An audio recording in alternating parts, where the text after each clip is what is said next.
उस क्लास के बाद जो हमारा नेक्स्ट क्लास होगा उसमें हम क्वेश्चन आंसर डिस्कस करेंगे, इंडेक्स क्वेश्चंस डिस्कस करेंगे, एमसीक्यू क्वेश्चंस डिस्कस करेंगे। तो वो क्वेश्चन करने के बाद आपका ये चैप्टर ऑलमोस्ट पूरा खत्म हो जाएगा। ठीक है, तो हमें क्या करना है, नेक्स्ट टॉपिक में फिजिकल और केमिकल चेंज करेंगे। नेक्स्ट टॉपिक में वही सेम चीज़ है जो आपने 7th में पढ़ा। ठीक है, तो स्टार्ट करते हैं अब अपना matter around us pure chapter. ठीक है, तो दोबारा से रिकॉल करवा देता हूँ। अपने आसपास जो मैटर है वो प्योर है, इम्प्योर है, उसके बारे में बताया गया। मतलब जैसे प्योरिफिकेशन, इम्प्योरिफिकेशन का खेल है यहाँ।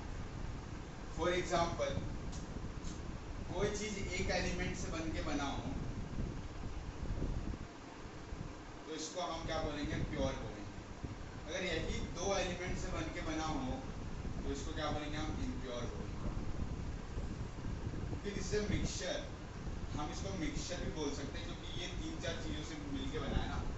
It's not made up of only one kind of atoms, made up of so many kind of atoms.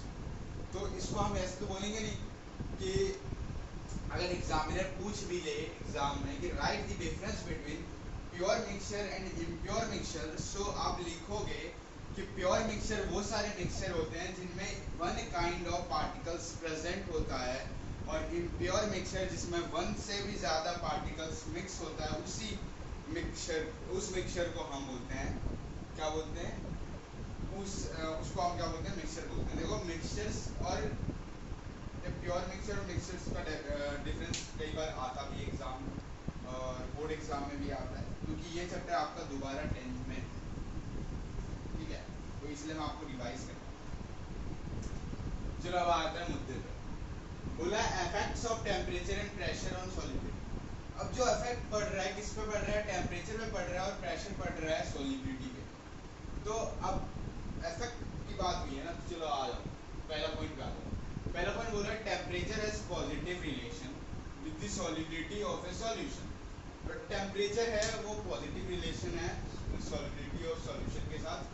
जब टेम्परेचर सॉल्यूशन का इंक्रीज होता है जो तब solubility of the solution also increase. जब भाई एक चीज इंक्रीज होगा दूसरा चीज भी इंक्रीज होगा ना।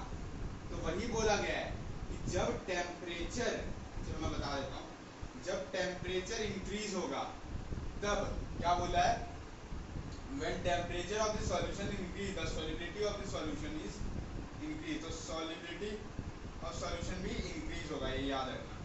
ठीक है, quantity of solute at higher temperature, तो ये किस पे इंक्रीज होते हैं, हायर पे इंक्रीज होता है, हायर टेम्परेचर। ठीक है, सिंपली बोला when temperature of the solution is decreased the solubility of the solution is also decreased. तो देखो भाई एक चीज अगर जब डिक्रीज होगा तो दूसरा भी डिक्रीज होगा।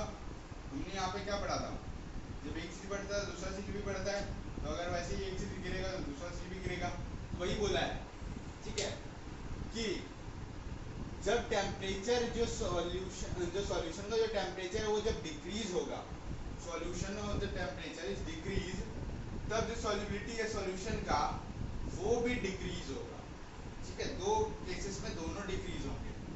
That is less quantity of solute dissolve in the same quantity of solvent. तो ये लेस क्वांटिटी होता है सॉल्यूट का जो डिसॉल्व होता है same quantity of solvent at a lower temperature. ठीक है, वो लोअर कम टेम्परेचर।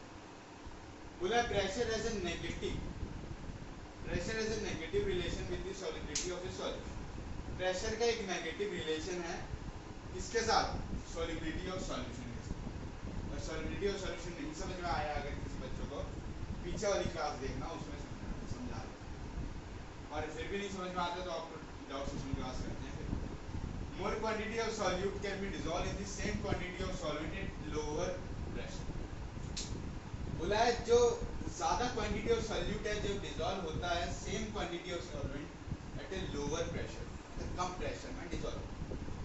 अब जो लेस क्वांटिटी ऑफ सॉल्यूट है वो लोअर प्रेशर में would be lower pressure in the same quantity of solvent if the pressure is increased। बोला है कि लेस क्वांटिटी ऑफ सॉल्यूट जो है वो लोअर प्रेशर करवाता है in the same quantity of solvent. अगर प्रेशर इंक्रीज होगा तो, ठीक है। तो ये था आपका इफेक्ट ऑफ टेम्परेचर। तो ये था आपका इफेक्ट ऑफ टेम्परेचर, मतलब जो टेम्परेचर पे जो इफेक्ट पड़ रहा था और जो प्रेशर पड़ रहा था सॉलिडिटी पे, उसके बारे में टॉपिक। एक बात और, फिजिकल केमिकल चेंज का जो मैं पढ़ाऊंगा कुछ नहीं डिफरेंस है, सब सब 7th क्लास का टॉपिक दे रखा है इसमें। तो आपको मैं बस नेक्स्ट क्लास में फिजिकल केमिकल चेंज पढ़ाऊंगा। उसके बाद देखो बच्चों, मैं सोच रहा हूँ ना जल्दी जल्दी ये चैप्टर खत्म हो जाए, आपको टेस्ट क्वेश्चन करवा दूँ, फ्री हो जाऊँ। थोड़े आपको MCQ क्वेश्चंस भी करवाने हैं मुझे, वो भी करवा दूँ। तो देखो नेक्स्ट क्लास में आपको फिजिकल और केमिकल चेंज के बारे में बताऊँगा, ठीक है। डिफरेंसेस में आपको टेबल बना के दिखा दूँ, ठीक है। फिजिकल में क्या है, जो फिजिकली चेंज हो रहा है, जो चीज़ मतलब जिसमें हमारा कोई केमिकल सब्सटेंस यूज नहीं हो रहा, ठीक है, उसको हम फिजिकल चेंज बोलेंगे। If there is any chemical substance used in that solution, that we can say that it is made up of chemical substance.